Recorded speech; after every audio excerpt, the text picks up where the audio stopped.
Fasciola hepática. La fasciolasis es una enfermedad parasitaria que afecta a gran cantidad de animales herbívoros y omnívoros y ocasionalmente al hombre. Es causada por el trematode Fasciola hepática, que es conocido como saguaipe voz guaraní, que significa gusano chato o plano. También es llamado palomilla del hígado. Morfología. Estado adulto. La duela del hígado es un gusano plano, sin segmentos, carnoso, que mide de 2 a 3.5 centímetros de largo por 1 a 1.5 centímetros de ancho. Es de color blanquecino y posee tonalidades que van desde el cenizo hasta coloraciones parduzcas. La porción anterior o cefálica presenta una ventosa bucal que mide 1 milímetro aproximadamente y otra de mayor tamaño en la zona ventral, de aproximadamente 1.6 milímetros. El tegumento permite al parásito mantener su homeostasis, así como enfrentarse de forma efectiva a las condiciones hostiles del medio ambiente, inclusive a los ataques del sistema inmunitario del hospedador. La superficie del tegumento es muy plegada e invaginada, mostrando numerosas espinas que le ayudan a aumentar la superficie para la absorción e intercambio molecular entre el tegumento y el hospedador definitivo. El aparato digestivo de Fasciola hepática es incompleto, formado por una cavidad bucal pequeña que se continúa por una faringe, esófago que se bifurca formando 2 ramas laterales, las cuales se dirigen hacia la porción posterior del cuerpo del gusano, para terminar en ciegos intestinales. Huevos. Los huevos son depositados en los conductos biliares. Miden de 130 a 150 micras de longitud por 60 a 90 micras de ancho. Tienen opérculo, son de color amarillento, la cubierta formada por esclerotina, proliferol y proteínas. Al ser eliminados con las heces todavía no son maduros. La maduración se efectúa en el agua a los 9 a 15 días a temperatura de 22 a 25 grados centígrados. Miracidio. Es una larva ciliada que eclosiona tras la maduración de los huevos. Por acción enzimática desprenden el opérculo del huevo y salen a nadar libremente con movimientos activos que se favorecen por la luz del sol. Así encuentran al hospedador intermediario, un caracol pulmonado de agua dulce del género Fossaria o Pseudosuccinea, a los que deben encontrar en unas 8 horas e invadirlos por el pie, perforando las células epiteliales y subepiteliales del caracol. Esporoquistes y redias. Las larvas miracidio se transforman en esporoquistes o esporocistos dentro del caracol. Los esporcistos originan la primera generación de redias, esto pasa en 3 semanas. Pasando una semana más se forma la segunda generación de redias y posteriormente aparecen las cercarias. Cercaria. Las cercarias son larvas libres que nadan activamente en el agua, donde maduran después de abandonar el caracol en grandes cantidades. Un miracidio produce unas 500 a 650 cercarias. Nadan con su cola, durante 8 a 12 horas. Luego pierden la cola, se hacen redondas y se enquistan formando la metacercaria. Metacercaria. La metacercaria es la forma infectante para el hombre y para los demás animales que sirven de hospedador definitivo. Generalmente se encuentran enquistadas en la vegetación acuática semisumergida que normalmente comen los animales, pero el hombre también acostumbra a ingerirlas. Ciclo biológico. 1. Los huevos abandonan el hospedador definitivo con las heces. 2. De los huevos eclosionan larvas ciliadas miracidio. 3. Las larvas miracidio penetran en el hospedador intermediario, un caracol de agua dulce. 4. En el interior del caracol, las larvas miracidio se transforman en esporocistos, 4A, que se desarrollan en redias 4B. Y estas en cercarias 4C. 5. Las cercarias abandonan el caracol, y tras un periodo de vida libre en el agua se enquistan sobre plantas acuáticas, transformándose en metacercarias. 6. Las metacercarias son ingeridas por el ganado o por los humanos.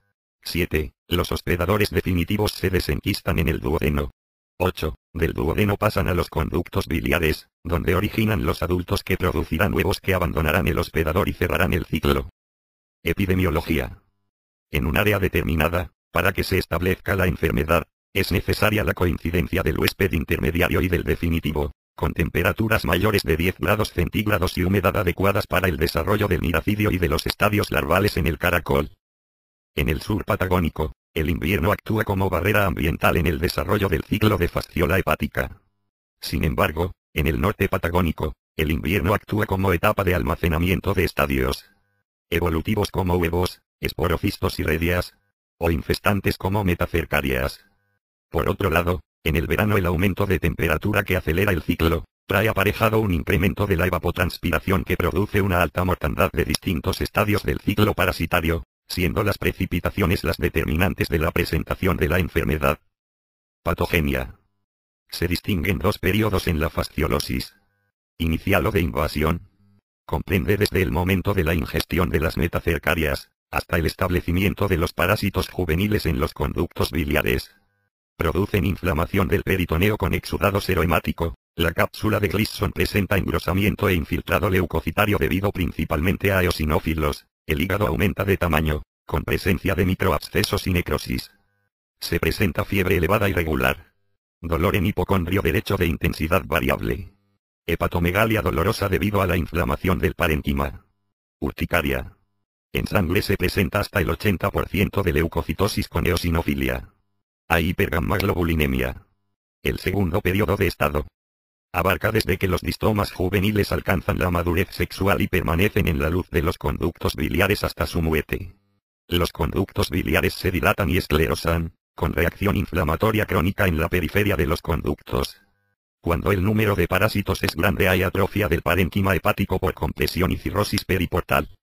La localización principal de los adultos de fasciola hepática son los conductos biliares, aunque se pueden desplazar hacia otros sitios como el cístico, colédoco, vesícula biliar, ampolla de Vater. En raras ocasiones los parásitos juveniles no siguen el camino habitual y se dirigen hacia otros sitios del organismo produciendo la fasciolosis errática. Los lugares que invaden con frecuencia erráticamente son pulmones, peritoneo, piel, y sitios cercanos al hígado. Los parásitos adultos que están en su hábitat definitivo, producen sintomología de tipo digestivo. Dispepsia de tipo biliar con anorexia, flatulencia, náuseas, vómito, sensación de plenitud abdominal, constipación con periodos de diarrea, cólicos biliares. Se suele presentar ictericia transitoria, hepatomegalia y fiebre. Manifestaciones clínicas. La fasciolasis humana tiene 4 fases principales. 1. Periodo de incubación. Abarca desde la ingestión de las metacercarias hasta la aparición de los primeros síntomas. Dura entre unos pocos días hasta 3 meses, dependiendo del número de metacercarias y el estado del sistema inmunológico del hospedador. 2. Fase aguda o invasiva. Migración de las duelas jóvenes hasta los conductos biliares que produce la destrucción de los tejidos del peritoneo y del hígado y reacciones tóxicas y alérgicas. Los síntomas principales de esta fase son: fiebre. Normalmente es el primer síntoma de la enfermedad. Puede alcanzar los 40-42 grados centígrados. Dolor abdominal. Problemas gastrointestinales. Pérdida del apetito, flatulencias, náuseas, diarrea. Urticaria. Hepatomegalia y esplenomegalia. Anemia. Ascitis. Ictericia. 3. Fase latente. Esta fase puede durar meses o años. La proporción de individuos asintomáticos en esta fase es desconocida. Se descubren a menudo tras una revisión de los familiares de un paciente diagnosticado. 4. Fase crónica u obstructora. Esta fase puede aparecer meses o años después de la infección inicial. Las duelas adultas causan inflamación e hiperplasia del epitelio de los conductos biliares produciendo colangitis y colecistitis que, junto con el gran tamaño de los gusanos, es suficiente para causar una obstrucción mecánica de dichos conductos. Se producen síntomas como cólicos biliares, dolor epigástrico, intolerancia a los alimentos grasos, náuseas, ictericia, prurito, flacidez del cuadrante superior derecho del abdomen, etc. El aumento del tamaño del hígado puede ir asociado con el aumento del tamaño del bazo o ascitis. En caso de obstrucción, la vesícula biliar sufre agrandamiento y edema con engrosamiento de sus paredes.